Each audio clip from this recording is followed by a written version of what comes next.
Hi, I'm Cynthia Kahn, founder of Amused Now, and I'm here today with eclectic singer-songwriter Joe Pagano. Hey, Joe. Hi, Cynthia. It's great to be here with you today. It's terrific seeing you too. How are you doing?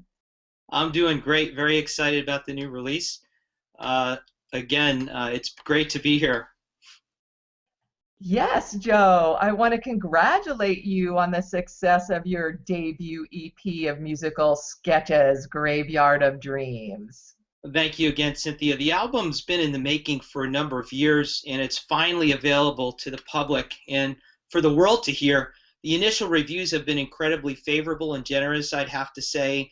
It made me glad that we made the decision just this past December to release 7 of the songs that I call artistic sketches as an EP, which will be available worldwide on Feb 28th. So it's a really exciting time. Yes, I absolutely love the two tracks, Don't Let Chances Pass You By and Candles of Hope and Faith. So why don't you tell me about those two songs?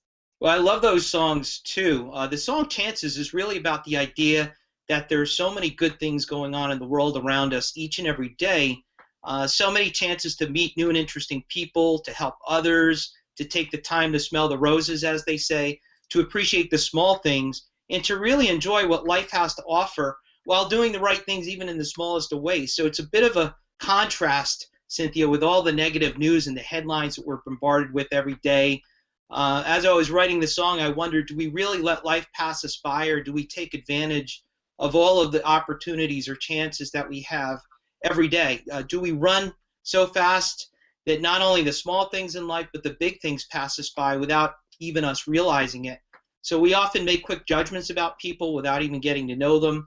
If we could just try and listen a little bit harder, I think the world would be a much better place. So that was the idea of the song, to look beyond the headlines, beyond the surface, and you'll find that people are generally good-natured.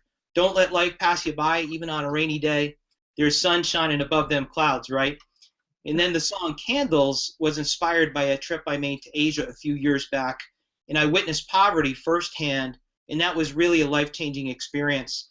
I saw so many young women, many were teenagers with their own children living in poverty, but really looking closely after the children wherever they went. They were trying to make enough money to survive, yet they would dream of being able to afford an education for their children so that they could have a better life.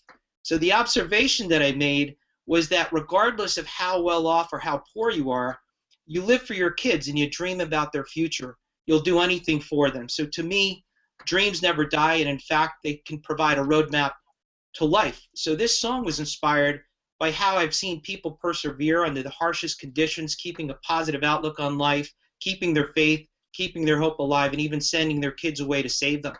I had originally recorded this song as a full band rendition, but I felt that the solo version sounded a lot better and it had more emotion as it was delivered. So that's the one I ended up putting on the record, but I do plan on re-recording the full band version for hopefully the next album.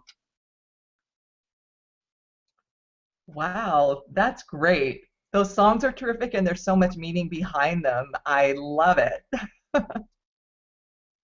I appreciate that. You know, you try to tell a story in every song that you write, and I hope that folks who listen will follow on that.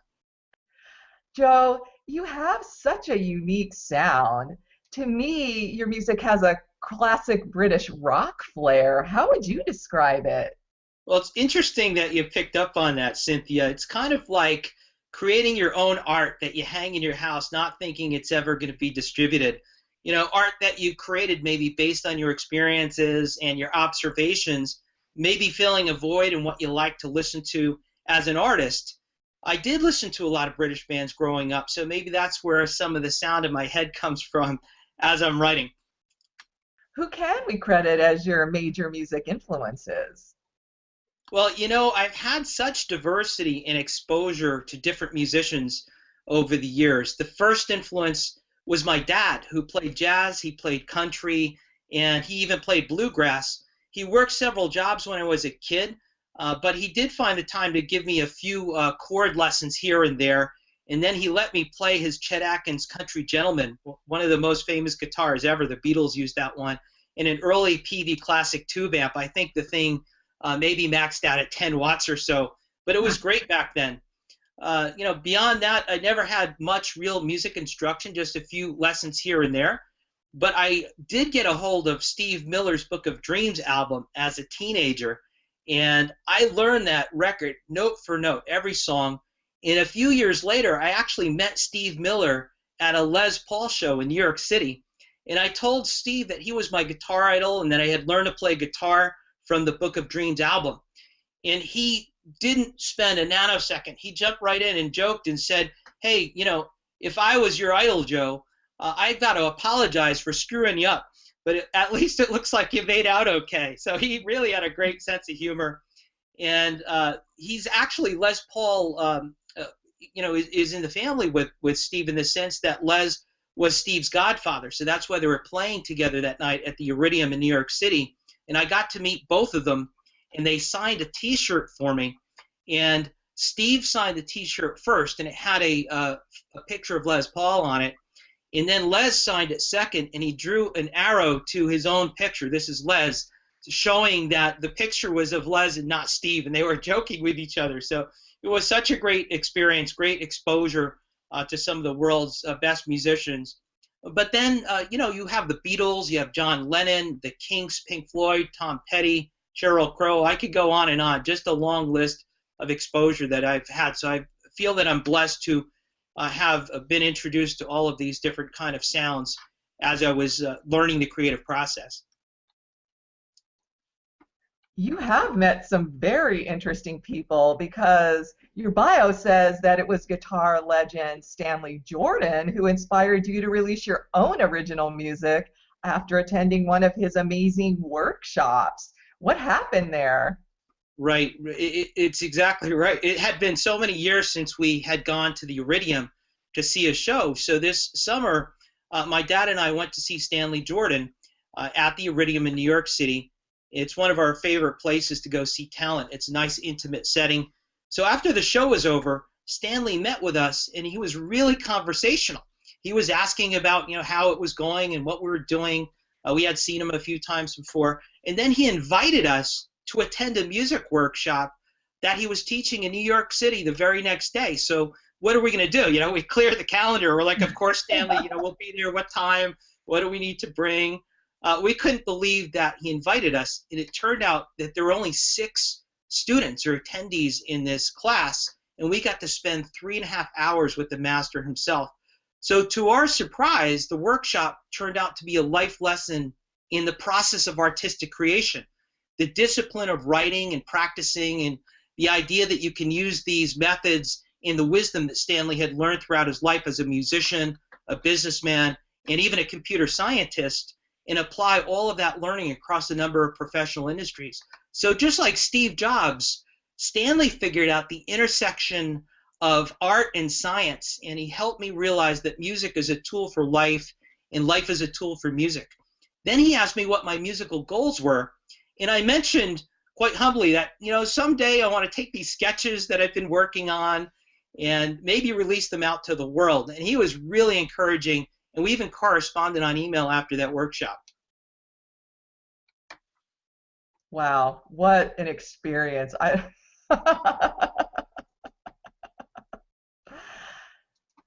Joe, you've been playing music your entire life, as you said. You've played in multiple bands, and you also took a songwriting lesson taught by Berklee College of Music's Pat Pattinson that also opened even more creative doors. Tell us some of the highlights of your music career, because you have such a terrific background. Yeah, there's so many stories, and that's exactly right, Cynthia. Since Stanley had inspired me just this past June, I saw this online course come up in my email, and it was a songwriting course that I took in July that was taught by Pat Pattinson of the Berklee School of Music.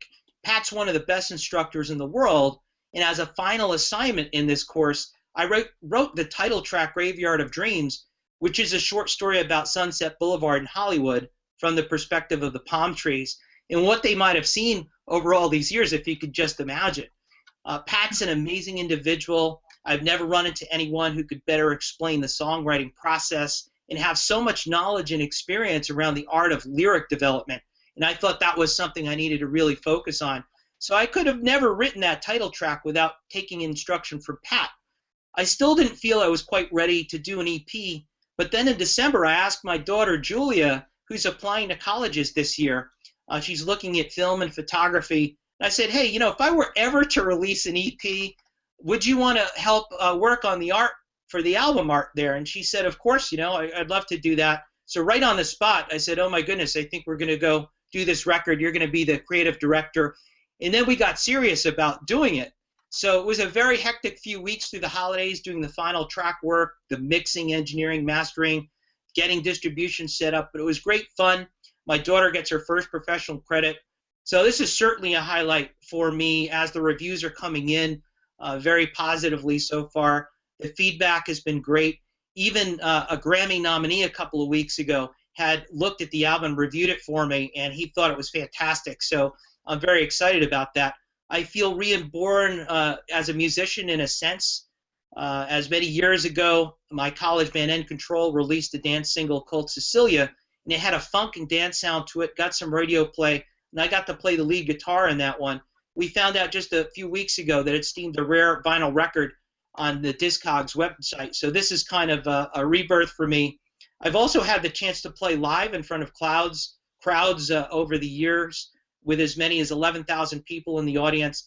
But that was a pretty scary thing for me with some stage fright there. I did okay, but I much prefer to play smaller venues. But this EP record that we're releasing now is the absolute highlight of my musical career, and it's really opened doors for me to make more music. So couldn't be more excited about that. And I also love that you're a multi-generational creative family, handing down your creative process from father to son to daughter. That's so amazing. It's terrific.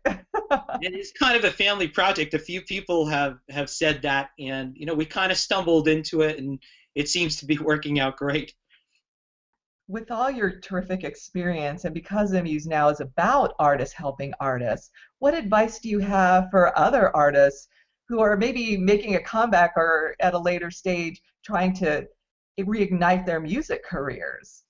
Well, I would say don't write songs with commercialization in mind. Definitely study, though. You should study the art and science of songwriting, but take a much stronger bias towards the art side of things.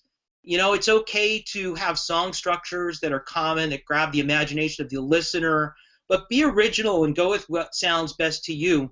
Pat Pattison would teach us structure, but say that there are really no rules. Do what sounds right.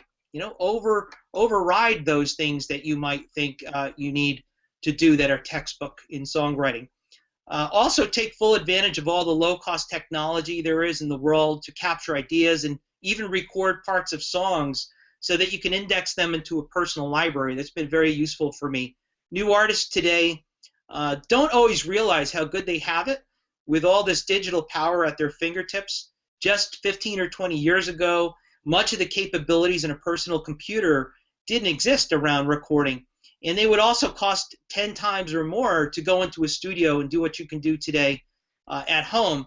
Now even your mobile phone could be a complete recording studio and a songwriting studio. Stanley also taught me that you have to believe in the music and the songs that you're writing yourself. If you don't believe in your own music, how can you expect others to believe? So songs need to tell a story, to be written from the heart. And you should also think about listening to the feedback that you get from others. But at the end of the day, don't forget that you're the artist, you're the boss who can override feedback and decisions around your musical future. And I always say, remember that the Beatles were turned down by Decca Records in 1962. This is true, and they turned out just fine. I've heard that before too. So a lot of people use them as an example to keep going and pursue your dreams and do what you feel is right. Because if you don't believe it, how are you going to convince someone else? Right, and when times get tough as a musician, you just look back. There's so many stories to draw upon across the industry for folks that persevered and really stuck to their guns, what they believed was right. Now that your debut EP is releasing, what is up next for Joe Pagano? Well, I look forward to having the chance to write and produce a follow-on record, as I have lots of material in various stages of the writing process, many more sketches, as I said earlier. Based on the strong reception so far of Graveyard of Dreams, I think that people will want to hear what else I have in store in the future. So I look forward to that. Joe, I had a terrific time getting to know you today. So did I, Cynthia. It's been really great, and I enjoyed the discussion today. Thank you so much for the time and for all the thoughtful questions.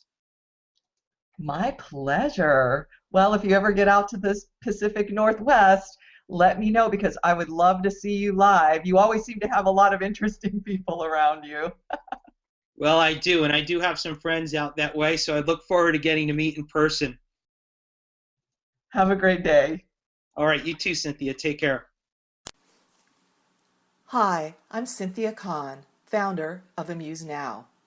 This featured artist presentation has been brought to you by Amused Now Entertainment, a website that enables artists to profit from their creativity. To learn more about Amused Now, visit us at www.amusednow.com or email me at ccon@amusednow.com.